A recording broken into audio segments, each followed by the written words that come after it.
చదువు అనేది అత్యంత కీలకం.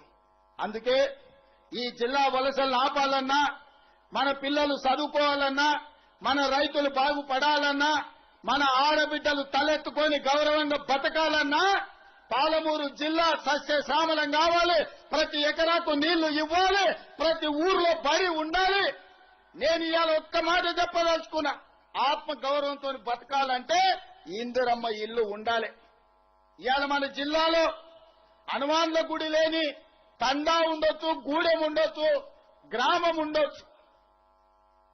హనుమాన్ల గుడి లేని తండానన్న ఉండొచ్చు, గూడెమని ఉండొచ్చు, ఊరన్న ఉండొచ్చు.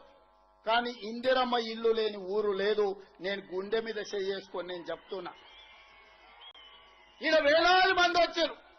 నేను సూటిగా బీఆర్ఎస్ కి సవాలు విసురుతున్నా. ఏ ఊర్లో నువ్వు డబుల్ బెడ్రూమ్ ఇల్లు కట్టినవో బిడ్డ గానే నువ్వు ఓటు అడగాలి. ఏ ఊర్లో నేను ఇందిరమ్మ ఇల్లు కట్టినో దా ఊర్లో నేను ఓట్లు అడుగుతా. నీకు డిపాజిట్ వస్తే నా పేరే మార్చుకుంటా.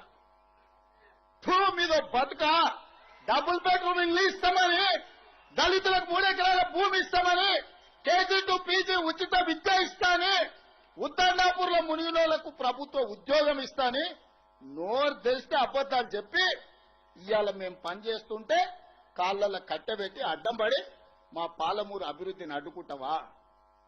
మా పాలమూరు బిడ్డలు మంచోళ్లే. మట్టి పని, తట్ట పని, పార పని, పలుగు పని అన్ని పనులు చేస్తాం. Subscribe us and press the bell icon for more interesting updates.